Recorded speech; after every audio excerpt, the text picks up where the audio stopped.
मुझे एक श्लोक याद आ रहा है। महाभारत का प्रसंग है।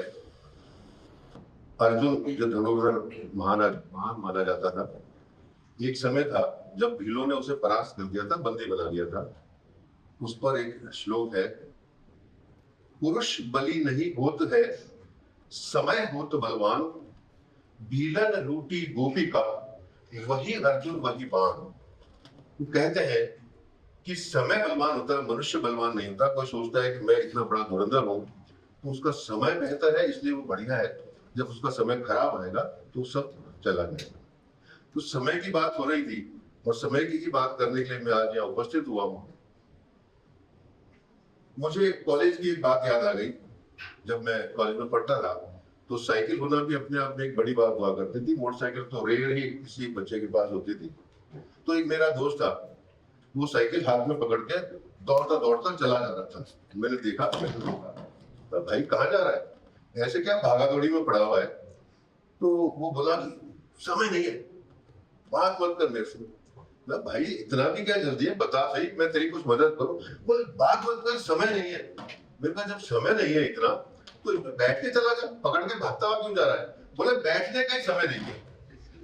तो कहने का अभिप्राय है कि समय ऐसी चीज है कि किसी के पास कितना समय है, किसी के पास कम है, ज्यादा है, ऐसा कुछ नहीं। सबके पास कोई 24 घंटे है। नरेंद्र मोदी के पास भी 24 घंटे हैं, मनीषा जी के पास भी 24 घंटे हैं, मेरे पास और आपके पास भी कोई 24 घंटे है। उसी में हमें काम करो। कभी कभी लगता है एग्जाम चल रहा है, कुछ छूट गया, अरे आधा घंटा और मिल जाता है, ये मेरा क्वेश्चन और मैं हल कर लेता, या 1 महीना और मिल जाता तो मेरे जो 2 चैप्टर रह गए थे वो मैं रिवाइज कर लेता हूँ। लेकिन वो संभव है नहीं। लेकिन हाँ, समय की बलिहारी है। ऐसा भी समय है कि हम समय को भी बचा सकते हैं, समय को भी जमा कर सकते हैं। बढ़ा नहीं सकते, 24 घंटे को 25 नहीं कर सकते, लेकिन आज हम सेव करके बाद में काम में लेने के लिए इसको बढ़ा सकते हैं। मुझे याद आ रहा है बहुत पुराना समय, जब हम पढ़ा करते थे, वो पुराने जमाने की बात है, जब मुद्रा विनिमय शुरू नहीं हुआ था, करेंसी नहीं शुरू हुई थी, तो लोगों का जो आदान प्रदान होता था वो बार्टर सिस्टम यानी कि वस्तु विनिमय कहलाता था। यानी कि एक वस्तु दीजिए और दूसरी वस्तु लीजिए। किसान ने अन्न उपजाया, झोली भर के ले आया, चुल्हाई को दिया, उससे कपड़ा ले लिया। किराने के पास गया, अपना अनाज दिया, किराने का सामान ले लिया। इस तरह से वस्तु विनिमय में वो सारा काम चलता था। फिर मुद्रा आ गई तो मुद्रा में विनिमय होने लगा। इसी तरह का कंसेप्ट है जिसमें समय का लेन देन हो सकता है। समय एक मुद्रा की तरह काम करता है।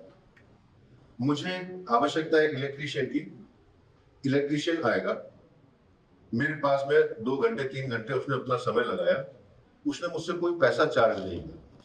जो वायरिंग सामान का पैसा था वो मैंने अपनी जेब से दिया, लेकिन स्किल उसकी थी, उसने अपना काम किया। वो 2 घंटे उसके पास जमा हो गए, उसके बैंक अकाउंट में जमा हो गए। उसे डेंटिस्ट की आवश्यकता पड़ी, वो डेंटिस्ट के पास गया, डेंटिस्ट ने अपना कोई चार्ज नहीं किया। अगर एनेस्थीसिया दिया, इंजेक्शन दिया है, दवाई दी है, उसके पैसे चार्ज किया, अपनी स्किल का कोई चार्ज नहीं लिया उसने। उसने 2 घंटे कर लिए और इलेक्ट्रिशियन के 2 घंटे चले गए। ऐसे एक कुक है, गार्डनर है, कोई भी किसी भी सेवाओं का आदान प्रदान, ये टाइम बैंकिंग कंसेप्ट का लेन देन है, क्योंकि वो अपना समय दे रहा है। उसने जो समय दिया वो अपने अकाउंट में जमा हो गया, जिसको वो बाद में एनकैश करता रहेगा। मैं जिस समय बैंक की बात कर रहा हूँ या टाइम बैंक की बात कर रहा हूँ, इसको भारतीय परिप्रेक्ष्य में सबसे पहले हमने इसको प्रारंभ किया, और अभी तक एक ही बैंक है इंडिया में, ऐसा कोई दूसरा बैंक नहीं है जिसे हमने टाइम बैंक ऑफ इंडिया का नाम दिया।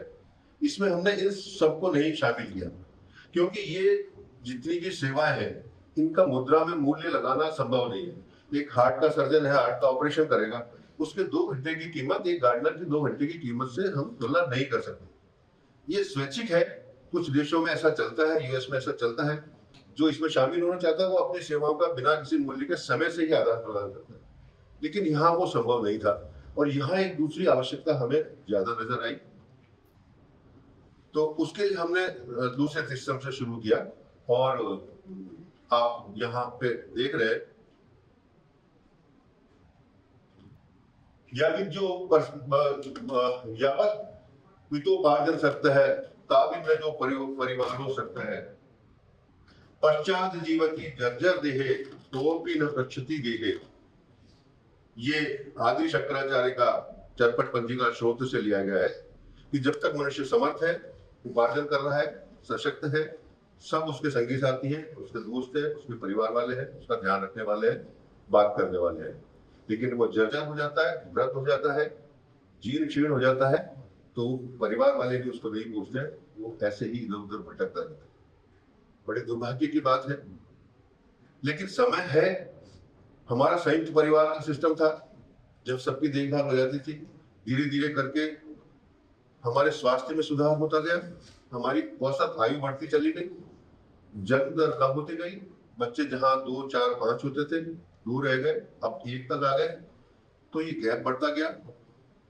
सन 2011 के आंकड़े, जनसंख्या के आंकड़े कहते हैं कि हमारे देश में सीनियर सिटीजन, वरिष्ठ नागरिकों की संख्या 8.58 करोड़ थी, जो कि लगभग 8% टोटल जनसंख्या का था। भारत सरकार के जो आंकड़े हैं, अनुमान है, 2050 में ये वरिष्ठ नागरिकों की संख्या बढ़कर हो जाएगी 30 करोड़, जो होगा 19.04%, 19.04% टोटल पॉपुलेशन होगी। और ये ऐसी समस्या होगी जो एक विकराल रूप लेगी। आज कई देशों में इसकी बड़ी गंभीर समस्या है, वहां उनको देखभाल करने के लिए कोई नहीं है, सरकारों के उनके ऊपर बहुत ज्यादा खर्च करना पड़ रहा है, उनके ऊपर अपना लोड है उनकी देखभाल करने के लिए। तो ऐसे में उनके साथ कौन देगा, कौन उनके साथ समय बिताएगा, कौन उनकी छोटी मोटी जरूरतों को पूरा करेगा, कहाँ से लाएंगे ये इंफ्रास्ट्रक्चर? स्वास्थ्य संबंधी सुविधाएं बैंक सरकार उपलब्ध कराती है, हॉस्पिटल से फ्री मेडिकल सुविधाएं उपलब्ध करा रखी है, हेल्थ इंश्योरेंस पॉलिसीज है, वृद्धाश्रम है, दूसरी और जरूरत की चीजें हैं। लेकिन जो मानवीय साथ है वो तो मनुष्य ही देगा, हम सामाजिक प्राणी है, बगैर मनुष्य के साथ से हम रह नहीं सकते।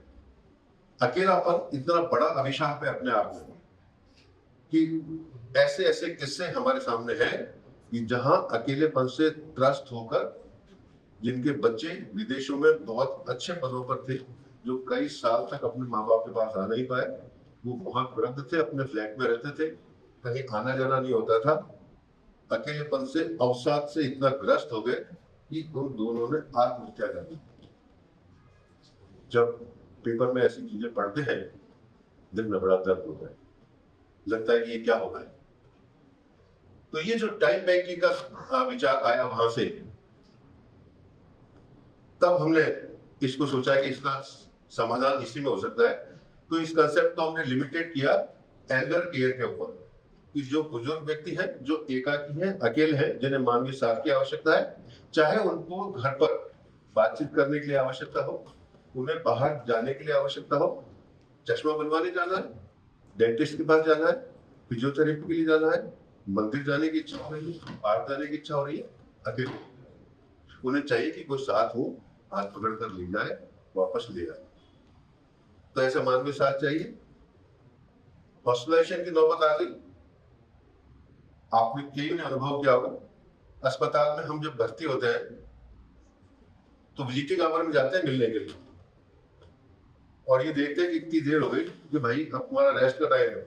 उसका रेस्ट की चिंता नहीं होती, हमें वापस जल्दी जाने की चिंता होती है। दिन भर रुकना पड़ जाए तो व्यक्ति नहीं मिलता। जो अपने मित्र हैं खास, जो अपने अवकाश ले सकते हैं, अपने धंधे पानी से नुकसान खा सकते हैं, वे आपके साथ 2 दिन 4 दिन 5 दिन वहां रहेंगे। आपके बच्चे आपके साथ में हैं वो रहेंगे, या भाई बहन है जो यहाँ पर उपलब्ध है वो रहेंगे, उसके अलावा कोई नहीं मिलेगा। लेकिन जो अब अकेले रह गए उनके पास तो ये साधन भी नहीं होते। तो ऐसे में टाइम बैंक उनके लिए मदद करता है। ये आप देख रहे हैं कि इसकी कितनी बृहद आवश्यकता इस देश में होने वाली है और हो रही है। ये एक स्टडी हुई थी भारत सरकार की, जिसमें उन्होंने ये कहा था कि हमारे देश में भी ऐसे टाइम बैंक मॉडल की आवश्यकता है। तो ये कैसे होगा, इसके आइडिया को हमने कैसे इस देश के धरातल पर उतार के ला सकते। तो हमने देखा कि हम सीधे सीधे शब्दों में बात करें, साधारण सी चीजों में बात करें, तो मुझे कभी किसी की आवश्यकता होगी तो मैं किसको बुलाऊंगा? उसे बुलाते वक्त मेरे दिमाग में जाने अनजाने 3 फैक्टर काम करते हैं। पहला ये कि वो मेरा दोस्त होना चाहिए, मेरा विश्वसनीय होना चाहिए कि मैं उसे बुलाऊं तो वो आ जाए। दूसरी चीज मैं देखता हूँ कि वो मेरे आसपास में ही हो, और तीसरी मैं देखता हूँ कि वो उपलब्ध भी हो। उपलब्ध का मतलब, अवेलेबिलिटी का मतलब है कि मेरा मित्र है, मेरे पड़ोस में रहता है, लेकिन वो आउट ऑफ स्टेट गया हुआ है, आउट ऑफ सिटी गया हुआ है, वो बीमार है, वो ऑफिस के किसी काम से इतना व्यस्त है कि वो वहां से छुट्टी नहीं ले सकता है। तो मेरा मित्र है, मेरे पास में है, लेकिन उपलब्ध नहीं है। तो ये तीनों फैक्टर बहुत इंपॉर्टेंट है। तो हमने इस तीनों फैक्टर को कंबाइन करके टाइम बैंक का कंसेप्ट को डिजाइन किया। सबसे पहले हम लेते हैं नजदीक के लिए, तो हमने पोस्टल पिन कोड की ब्रांचेस बनाई। एक पोस्टल पिन कोड, एक ब्रांच है, उस ब्रांच के लोगों को ही एक दूसरे की मदद करनी है। अवेलेबिलिटी की बात है कि जब आपके पास में एक एरिया में 40-50 लोग हैं, 60 लोग हैं, 100 लोग हैं, 200 लोग हैं, और किसी को जरूरत पड़ेगी, आप आवाज लगाएंगे तो इतने में से 1, 2, 3, 4 कोई ना कोई मिल जाएगा। तो ये उपलब्धता सुनिश्चित हो जाएगी। जो पहला फैक्टर था विश्वास वाला, वो सबसे इंपॉर्टेंट फैक्टर है, उसके ऊपर बहुत गहनता से हमने काम किया। ऑनलाइन वेबसाइट पर रजिस्ट्रेशन है, कोई भी कर सकता है, कोई चार्जेस नहीं है, कंप्लीटली फ्री है। पूरे देश में कहीं इसके ऑफिस नहीं है, कोई एम्प्लॉय नहीं है, पूरा वॉलंटरी मॉडल है। तो एडमिनिस्ट्रेटिव कॉस्ट हमारी 0 है। जो खर्चा है वो वेबसाइट से संबंधित या कुछ पब्लिसिटी से संबंधित खर्चा है, और कोई खर्चा नहीं।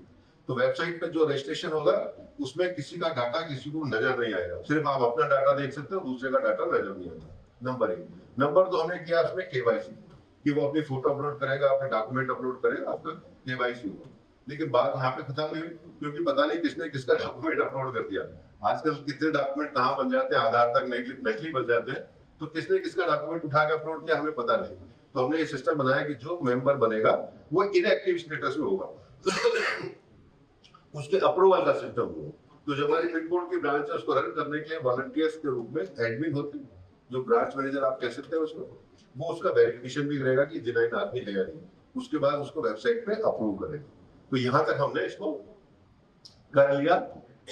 तो उसके बाद में बात आती है कि अब ये कैसे आगे काम करेगा, कैसे लोगों तक पहुंचे, कैसे करें। जब विश्वास में एक बात और हमने की है कि हम नॉन मेंबर की सर्विस नहीं करें। अनजान व्यक्ति की भाई पता लगा कि भाई वहां पे फलाने को जरूरत है और आप भाग के जाइए उसकी मदद कीजिए, ऐसा कुछ नहीं। सेवा लेनी हो चाहे देनी हो, दोनों ही हमारे मेंबर होने चाहिए, तभी विश्वसनीयता उसमें कायम हो सकती है। फिर हमने इसमें मंथली मीटिंग का सिस्टम बनाया, क्योंकि जब तक महीने के महीने मीटिंग नहीं होगी, हम पर्सनली एक दूसरे से मिलेंगे नहीं, जानेंगे नहीं एक दूसरे को, तब तक हमारे में वो विश्वास कायम नहीं हो पाएगा। तो इस प्रकार से आपस में विश्वास कायम हो गया, ये सब काम होगा। तो फिर अब बात आएगी कैसे इसको आगे ऑपरेट करेंगे। हर पोस्टल पिन कोड के हमने डिफरेंट व्हाट्सएप ग्रुप बनाए हुए हैं।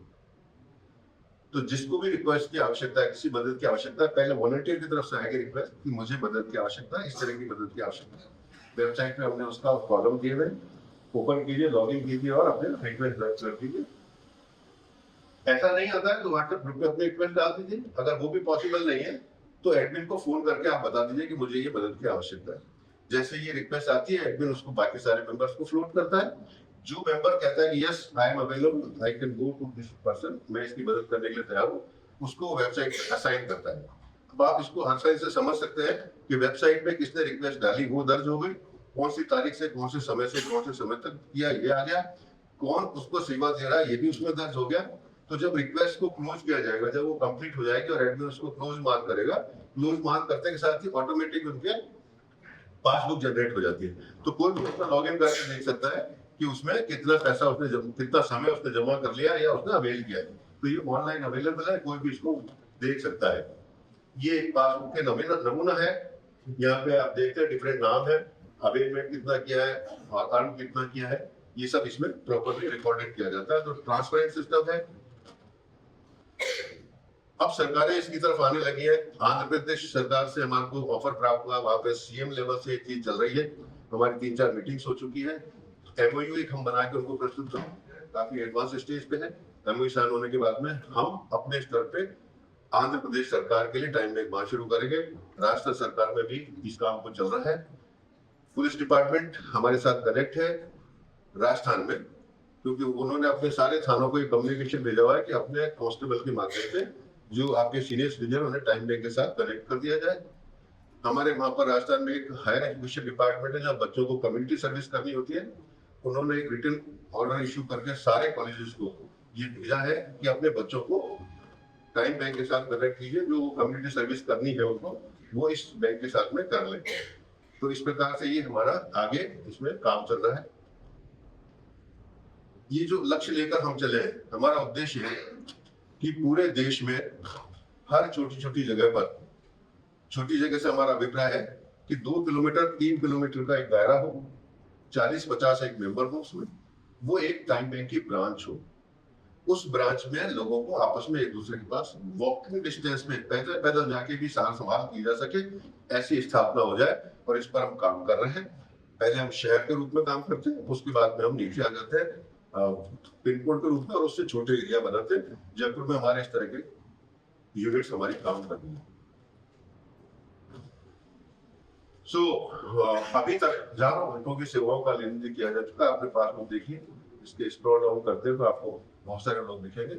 6000 से ऊपर हमारे अभी तक इसमें मेंबर हैं और इस प्रकार से काम कर रहा है। कहते हैं ये मोहब्बत का फसाना भी बदल जाएगा, समय के साथ जमाना भी बदल जाएगा, वक्त के साथ चलना सीख लेगा फिर, वरना समय निकल जाएगा, फिर तू बहुत पछताएगा, फिर तू बहुत पछताएगा। Thank you. Thank you.